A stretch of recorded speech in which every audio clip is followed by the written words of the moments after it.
DJ and PK, it's 97.5, the KSL Sports Zone, and we are joined now by Andy Bailey. Andy, good morning. Good morning. Thanks for having me, guys. NBA analyst and writer for Bleacher Report. He's been on the show many times, and here we go. You have had a chance now to look at the Summer League, check out the guys. Have you changed any of thoughts? Have you further developed or sharpened any of your thoughts about Darryn Peterson or any of the top players in the NBA draft? It's always dangerous, right, to overreact but it's to fun. Summer League. It is fun. I'll give you that. I think at the risk of exciting your audience, I think Darryn Peterson looks better than I thought he would. I think the shooting percentages last time I checked weren't great, but I'm not that worried about that in his first couple of Summer League games. There's like a fluidity to his game that I think is really exciting. There's a willingness to score that I think is exciting that can be dangerous with some guys. Like I think it got dangerous for Darius Acuff and some of the other high picks, but it just seems so natural to him. I actually had to write an article a few days ago predicting who the 30 best players in the league will be in 2030. And I'm pretty sure I wound up putting Peterson ahead of Debonsa. And I still think Debonsa is going to be really good too. All three of those guys looked awesome. And also Caleb Wilson looks awesome. And I think he's out to prove something in these Summer League games that I'm not a big guy. I'm more of a small forward. So there's been a lot of interesting stuff in Summer League. I think the one who looks the most natural to me, though, is probably Peterson. Yeah, okay, I can buy that because I said, well, I had heard, not just what I say, but about after the Jazz investigated the health issues, that they felt that he was the most skilled player in the draft, and we'll never know this, but they've told people, and it's gotten back to me, that there was a good chance if they had the number one pick, they still would have taken him over Debonsa. Now, it didn't come to that, so it can never be proved, and it doesn't have to be proven. You got your guy going forward.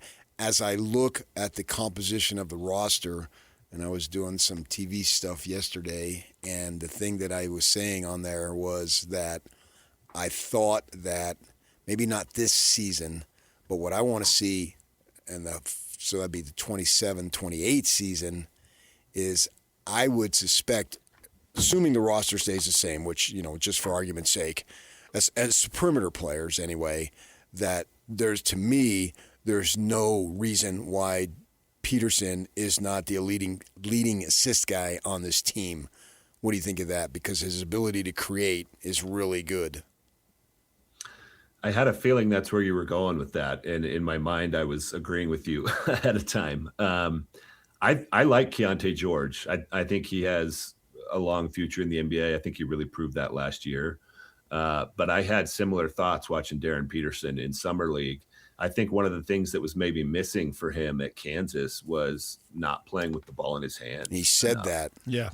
Yeah. And that was something that he did a lot in high school. And it's very good to be able to do both. And so eventually I hope he's just as comfortable playing off the ball as he is on it.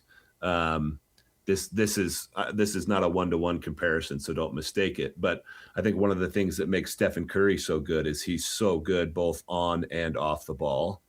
And I think Peterson has the potential to be pretty special in both respects.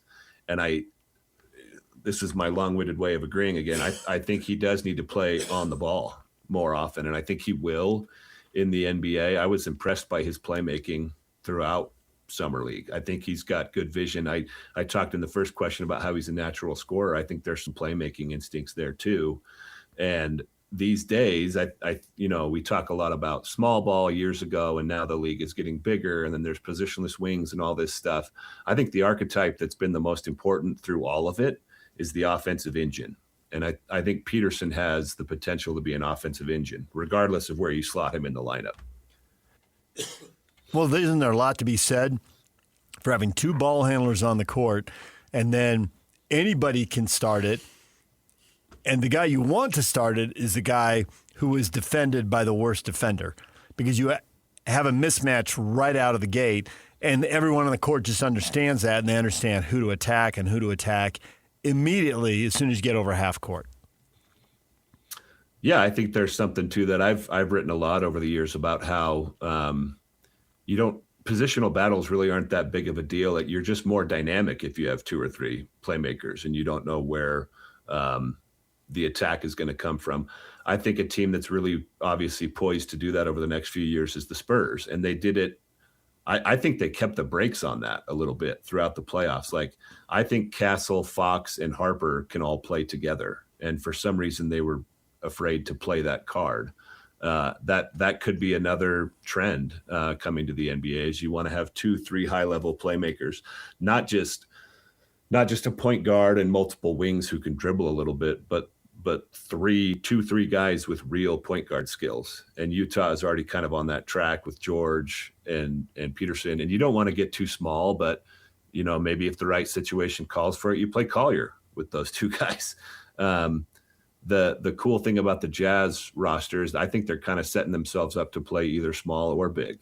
I think they're going to start big in most games. That's just kind of what the roster lends itself to. But they've, over the last couple of years, given themselves a lot more lineup flexibility. Several years back when the Jazz lost Hayward, they drafted Mitchell, and then right from the start, they gave Mitchell the ball. I think, in game 2 or 3, he was like 3 for 21, which it wasn't so much that he missed those shots. It's the fact that he took 21 shots. And, he was a second-year guy in college as opposed to a first-year, but still, they gave him the ball. Now, this team is different now because we weren't sure what to expect then, and losing Hayward we thought was a big blow, but they obviously overcame that. This team has some more proven veterans on it. What do you think of Peterson's game in terms of, I don't want to say throwing him into the fire, but not necessarily bringing him along slowly and cautiously? I think he's probably more prepared to be thrown into the fire than Donovan Mitchell was.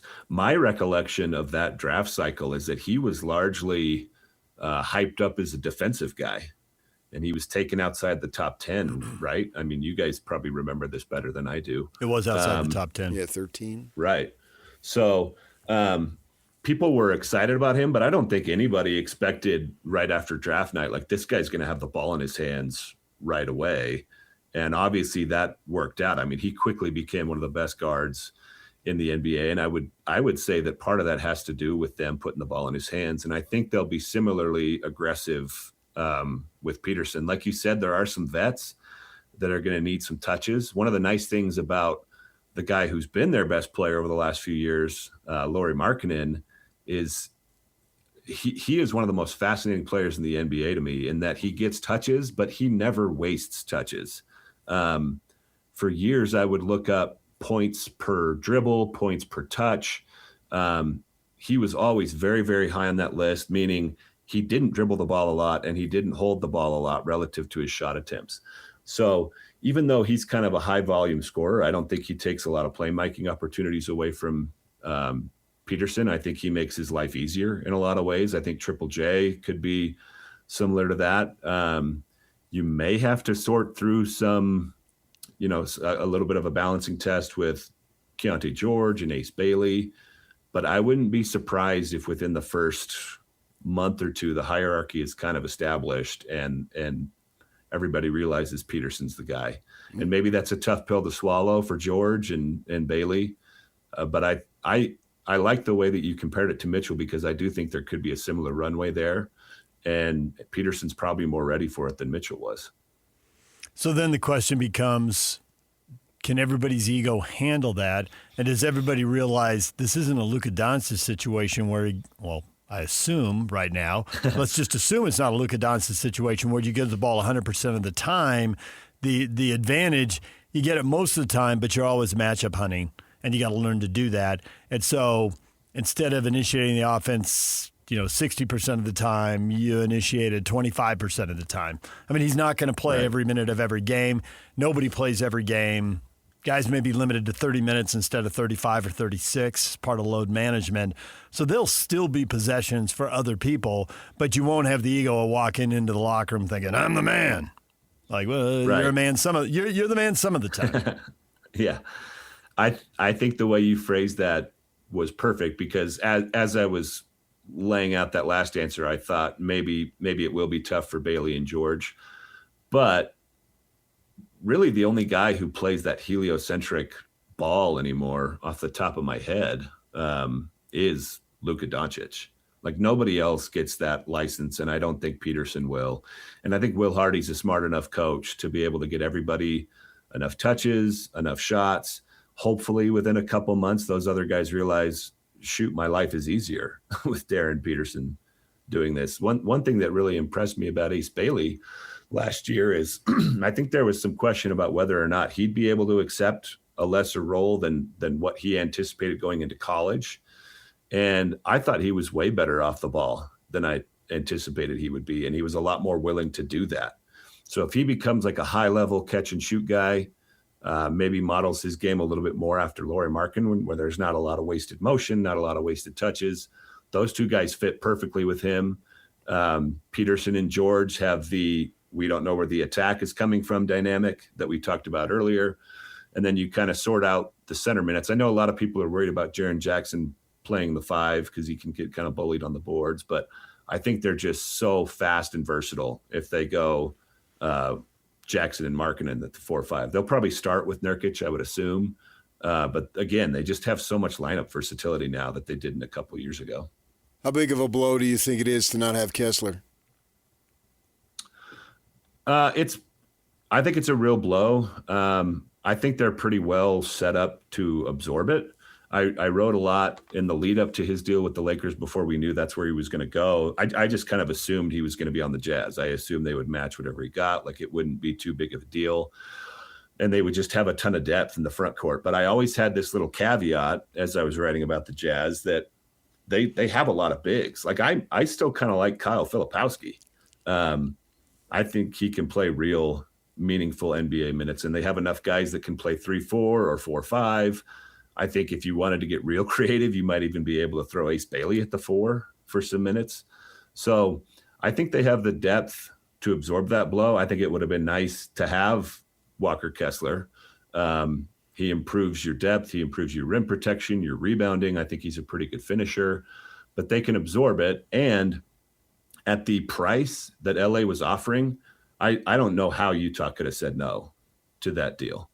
To get multiple unprotected first-round picks for him, I think was a coup. I think they'll survive his loss, and they're a lot better off in the long term for it, just because of LA was willing to pay like a superstar package for this guy. Yeah, and those reports that were coming out that Kessler's people were saying, hey, we got mid to high 30s. I mean, the Jazz just can't afford that in the long run. So it sets them up better in the long run, even if they're short-term pain. Because in the long run, the math wasn't going to work if he was legitimately going to get mid to high 30s. Now, he didn't, but maybe that's because it was a sign and trade. And maybe that he lost a little leverage there. Yeah, and I think that's going to be a consideration that every team has to make going forward. And I think we're seeing a little bit of the squeeze this offseason. Over the next 4 or 5 years, I think it's going to be a lot more rare to have multiple. I mean, Kessler wasn't in this range, but even having 2 max guys, which was kind of the norm for a long time, may not be possible anymore. I kind of like that. There's so much about the second apron that I don't like. There's so much about having what is basically a hard cap that I don't like. But I do kind of wish that talent was spread a little bit better across a roster than it has been over the last few years. Yeah, the way it's been, such top-heavy talent, and then what do you got underneath it? That's where I thought if they did decide to keep Kessler, maybe they could have made some moves, because they do have, we'll see how it is, these guys, these young guys that they drafted, they've each shown something to a good degree. And you mentioned Collier, and you also have Filipowski's sensible. Cody Williams, I'm not too sure about him yet, which, going into your third year yet, you can't keep using that word. But right. I think that salary-wise, they may have some stuff at the end of that salary scale that could help their team. And the thought for you, you've seen these guys, the ones that I just mentioned. what types of roles do you see for them? Because they may be called upon individually or collectively. Yeah, I think everybody you just mentioned is going to play, including Cody Williams. Maybe even a bigger red flag for analysis than Summer League is the last couple of months of the regular season for a tanking team. It's just so hard to know what to take seriously from that stretch. Right. But Cody Williams was pretty good over the last couple of months of last season. Now, he looked really bad in Summer League a couple times. Yes. Just in the last few weeks. So it's really hard to know what to make of him. But I still think there's a chance he's a good 15 to 20 minute rotation wing. And if that's all he is, fine. Given what is on the rest of the roster, I actually don't think that's a bad result. Right, I agree. I think he was another guy that was taken around 9 or 10, if I recall correctly. Yeah. So there you go. Yeah, that's not a terrible outcome. I think Collier is more ready to help right now than Williams is. I think he's a good playmaker. And I think Filipowski's a solid big man who brings some skills to the table that some of the other guys don't. So I think all the guys you mentioned are probably going to play. This is a team suddenly, it's so funny because for years they were toiling in not even mediocrity for the years after they traded Gobert and Mitchell. And this summer, even after losing Kessler, I feel relatively confident that this is going to be a good competitive team. In the West, I don't know if that means much higher than the play-in, but I think they're going to be in the mix for at least a play-in spot. Yeah, Andy, you started to reference this earlier, and I want you to expand on it a little bit about their ability to play big and play small. Jerry Sloan, and they have this long run, and it's Stockton and Malone, and you just know what's coming. And then Jerry would just go outside of the box 97, 98, 99, right as they're really getting to their peak.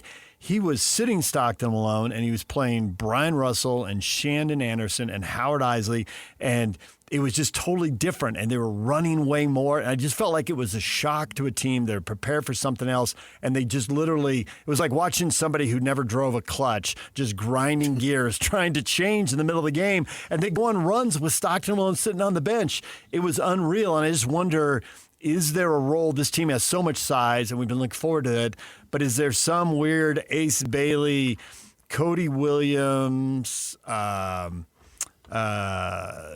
I don't know, put a couple other younger, smaller guys out there, and it just looks totally different. And they really defend and they try to run. Is there something in that, or am I trying to make up something that doesn't exist? No, I think you're totally onto something. I think lineup versatility is a huge deal. I loved how creative Jerry Sloan was. I think one of the reasons Andre Kirilenko was so effective for the first few years of his career is Sloan was willing to use him in ways that other coaches maybe would not have been. And another thing, the Thunder, I think one of the things that made them so good over the last couple of years, especially the year they won the title, is they could shapeshift. They would start big with Holmgren and Hartenstein, and they played a certain way that way. And then they could move Holmgren to the 5 and play a little bit different way. And I think Utah has that flexibility now. I think they'll probably start with Markkanen into the 3, which is unique in its own way because he's huge for a 3. And that front line with him and Jackson and Nurkic is going to be kind of a punishing front line. But like I said earlier, I think they could probably go Markkanen at the 5 and Ace Bailey at the 4. And you fill out the lineup from there. Like Peterson would be in that lineup. Collier, George. That's super small.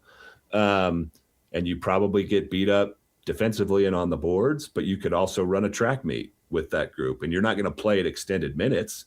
But if you get the right matchup, you can run for 5 or 10 minutes between the first and second quarters, and you kind of change the complexion of the game. And the other thing that's nice about flexibility, there's always been this sort of balancing test, like, do we do our thing or do we react to what the opposition is doing?